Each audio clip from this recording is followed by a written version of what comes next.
Happy Sunday sa lahat. Kapwa ko OFW, mga anuman dyan sa Pilipinas. Happy Sunday sa inyo. Shout out ko muna itong lagi kong napanood sa aking mga video na itong parang ano to siya lagi itong nagko-comment sa aking mga video. Itong si Ma'am Veronica Peralta. Ma'am, shout out sa iyo dyan. OFW ka ba? Malamang OFW to. 100% akong OFW to siya. At saka si itong si Grizin. Tama ba to? Grizin Vlog. Ito ho yung madalas nagko-comment sa aking mga video. Maraming salamat sa inyong suporta, sa inyong tiwala ulit na nandyan ho kayo lagi. Sabi ko nga, lagi tayo magpasalamat sa tuwing pasok ang ipasok ko ating vlog. Maraming salamat sa inyo ulit ha. Ito ngayon bigyan natin reaction itong balita ng Bilyonaryo Channel. Although 4 days ago na to. Pero hindi ito naibalita sa ABS-CBN, GMA7 o itong News 5. Bakit kaya hindi nila ito binalita ng gumagawa? Mayroon tong itong PR firm ni Jagger Tangko ay gumagawa pala to ng kababalaghan noong panahon ng kampanya noong mabay February bago ho ang eleksyon. So ito yung balita ng Bilyonaryo. Pakinggan natin.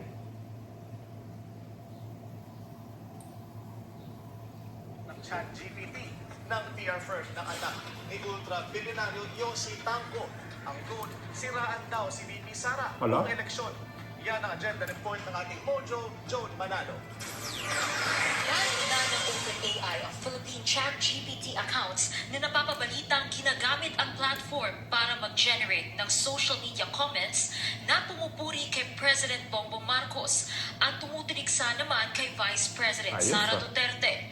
Sa report ng OpenAI na may pamagat na Disrupting Malicious Uses of AI, sinabi nito na may ChatGPT accounts na ginagamit ang kanilang AI platform para gumawa ng English at Taglish comments in bulk volumes. Ang mga nasabing comment, posted daw on TikTok and Facebook at nakapokus umano sa mga political at current events. Facebook, TikTok na naman. Madalas to silang, pagka may marong mga issue na mga malalaking issue, madalas silang ma-involve dito, itong Facebook at saka TikTok. Bakit? Hindi kasi masyado itong nagsisensor talaga itong mga platform na to eh. Lalo sa Facebook, nakikita natin sa Facebook, di ba mga dyan, yung mga sobrang mga didli ba na mga na mga maipakita talaga. Tingnan nyo sa YouTube, wala kayo makikita ng mga didli na pangyayari, yung mga gaya ng mga ganyang yung mga ganun. Basta yung mga nakakatakot, wala sa YouTube yan. Pati sa TikTok, ganun din ha. Pero yan mga yan, grabe talaga yan sila. Ito na naman, sila na naman ulit ang laman sa balita. Sa bansa, partikular na sa hidwaan ng Duterte at Marcos camps. Revelasyon din ng OpenAI, konektado ang aktibidad na ito sa Common Sense, na isang commercial marketing company sa bansa na nakabase sa Makati City. Ang founder at tumatayong CEO at president ng kumpanya, ang bilyonaryo na si Joseph Agustin Tangko. Malupit ha, bilyonaryo din siya. Ang lupit nito. O mas kilala bilang Jagger Tangko. Kilala rin si Tangko bilang pinakabatang board member ng Philippines First Insurance Company Incorporated.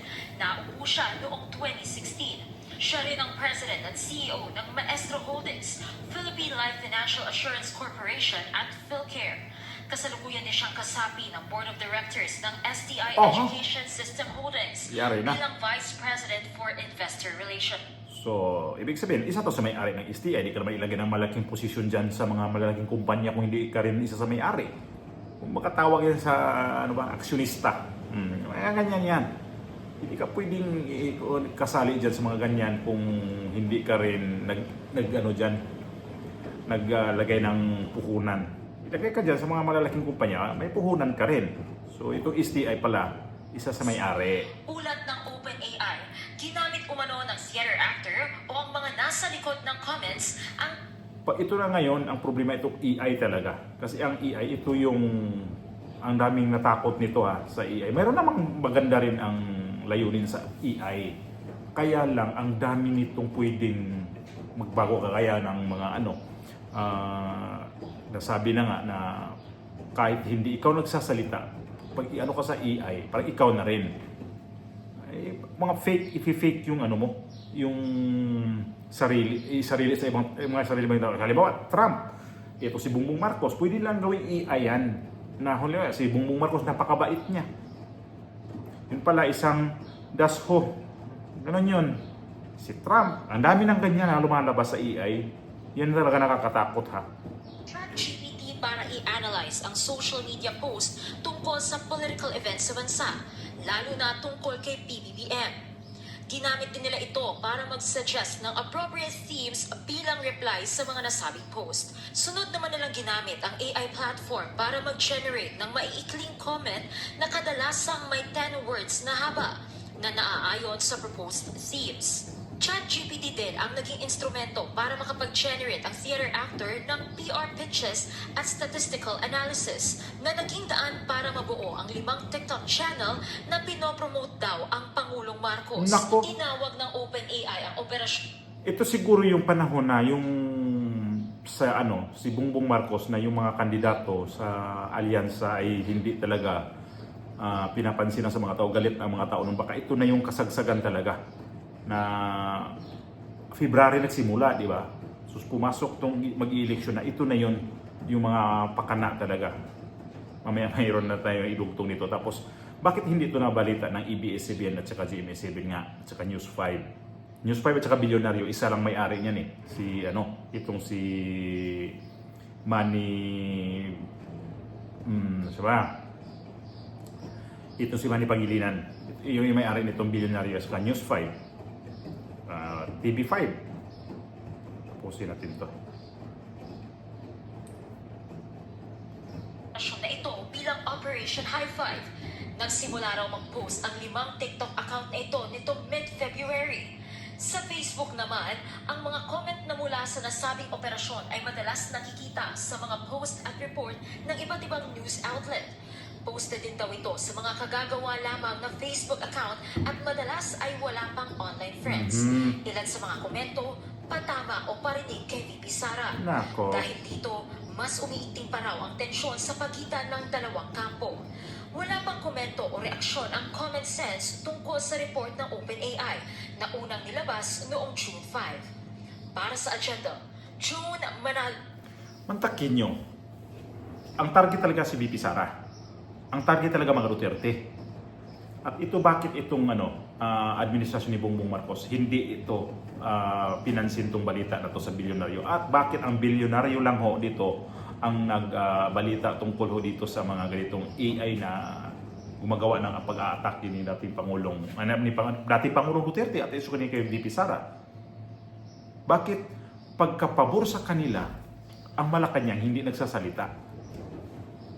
Kasabwat ba ang Malacanang nito para sabihin nila na siraan ng mga Duterte at ang para mapaniwala ang mga tao, tapos pag sila ang magsalita, lalo itong tagapagsalita ng Malacanang, ito si Claire Castro, pag nakapagsalita akala mo kung sinong malinis, yun pala sino nag-utos nito? Gagastusan to ng bilyon din to kasi para lang siraan itong ni si VP Sara. Tapos sabihin pa, pangit yon mga ganyan kasi ang taong sinisiraan ay parang madadala yung mga tao. At ito ang nangyari kay Bongbong Marcos, yung bumaba ang kanyang yung trust rating ay graming dipinsa nila noon kasi nga daw sa mga fake news daw yun. At bakit ang malalaking network nito, bakit hindi ito binabalita na itong GMA7, meron pa sila mga pakulo-kulo dyan na galit daw sila sa mga fake news. At itong balita na to, gumagawa talaga ng lantaran ang fake news nito. Ito yung title nito sa bilyonaryo. Ito yung title nito ha. Ang lagay nito, anti-Sara propaganda ng PR firm na si Jaeger Tangko na booking. Ayan ang title niyan. So hindi ito nabalita. Pero pagdating nito sa Malacanang, itong si Claire Castro, sa mga fake news, grabe. Grabe pa magsalita, mga fake news at saka peddlers ang sinasabi nito. Ito yung video niya pag ini-interview tungkol sa mga mga gumagawa ng mga fake news. Ayan, no. Yusek, kanina po nabanggit ni Acting Secretary J. Ruiz na I'm here po Ang layo ng tingin ko. na kailangan po pag-aaralan yung pagkakaroon ng regulatory body sa social media para maiwasan po malabanan yung mga fake news. Can you elaborate po regarding dun sa kanyang binanggit na medyo hindi po kasi masyadong kompleto kung paano po ang gagawin natin? Actually po, dapat makipag-ugnayan din po tayo, makipagtulungan po tayo sa mga mambabatas po natin, sa Kongreso. Kasi sila din naman po yung gagawa ng batas dito. Yung pong sinasabi natin na magkaroon ng regulatory body, sa palagay po namin ay napapanahon dahil tayo po sa mainstream media, tayo po ay sakop at nare-regulate po ng MTRCB. Kung tayo po ay miyembro ng KBP, meron pa rin po tayong KBP. So sa tingin po natin, sa ating palagay, ang pagkakaroon ng regulatory body, separate na regulatory body for the social media, ay napapanahon din po para po maiwasan yung mga pang-aabuso. Hindi po natin pipigilan yung mga opinyon na naaayon naman po sa batas, kumbaga opinyon na lehitimo. Kung ito man ay kritisismo, yan po ay dapat lang na irespeto. Pero iba po kasi yung sinasabi natin na paninira ng walang basihan at kung ginagamit man po itong mga troll army sa paninira, ibang usapin po yun. Dahil kung meron man po troll army pero ang advokasya nila ay magpalabas at mag-share ng tamang balita, hindi po yun pipigilan. Ang pipigilan lang po natin ay maabuso dahil po kapag po naabuso ito, mayroon po itong effect sa taong maaaring siraan, maaari ang mga organisasyon, ahensya na maaaring siraan na walang basihan. Malaki pong impact ito, lalo na kung paniniwalaan ng mga tao. So mas maganda po talaga na magkaroon, yun lang po ang aming suggestion, matuloy po sana at magkaroon talaga ng regulatory body para din po malaman natin ang bawat isa kung content creator ito, vlogger, blogger, malaman din po natin yung identity at hindi sila nagtatago sa mga dummy accounts. Ganun po. Sa tingin niyo po yung ginagawang hearing ngayon ng Quadcom ba yun or Tri-Committee sa Kamara, tamang-tama para maipurso po itong pagkakaroon ng regulatory body kung sabi niyo nga kailangan dumaan sa paggawa ng batas? Opo, napapanahon po ito dahil hindi na po biro yung mga ginagawa po ng mga troll armies. Sabi nga po natin, kapag ka po kasi binabayaran lang ang mga tao para magsalita ng paninira ng walang basihan, hindi po yun freedom of expression. Kasi binubulungan lang sila ng taong nagpapasweldo o nagbabayad sa kanila. So kakaiba po yun sa tinatawag nating freedom of expression. Bakit tungkol ho dito sa na to, sa balita to, wala na silang nilabas na mga balita? Kasi pabor sa kanyang amo, sa Malacanang. Yan ang hirap kasi dito sa sa gobyernong ito dahil okay lang sila magsalita na sobrang linis nila. Pero itong balita na to sa bilyonaryo, saan ang ibang mga malalaking network dito? Bakit hindi ito binalita? Bakit hindi ito binalita din sa mga news? Ni nga siguro nito yung ibang mga sa social media hindi nga ito masyadong lumalabas eh. Narinig ko lang nito din na isa to sa ginawa ng topic kanina ni Malutikia dito sa dito sa SMNI. Alam naman natin ang SMNI kasi hindi kasi yan bias. Masabi ko hindi bias ang SMNI dahil kung ano talaga ang nabalita nila anong nabalita nila kasi anong nakikita, yun talagang ibabalita. Sabihin ng iba kasi pro-Duterte yan, hindi ho. Ano tong ABS-CBN, GMA7 at saka itong News 5, anti-Duterte naman klaro sila eh. Mas okay ito ba yung, okay pa itong TV5, mas okay pa yan. Pero ABS-CBN, GMA7, grabe. Ang lupit nitong mga, na yan, network na yan. Ang kapal ng mga mukha ng mga angkor dyan. Isa-isahin ko dito sa mga angkor na yan. Dito tayo sa GMA7, Mil Chanco, Vicky Morales, Emil Sumangil. Yan nasa host ng 24 oras. Grabe yan. Makikita nyo ang mga reaksyon ng mga yan pagka nagbalita patungkol sa mga sa mga Duterte. Nako, hindi nila matanggap yan talaga. Dito sa kabila naman, ABS-CBN. Ayan. Karen Davila, Noli Di Castro,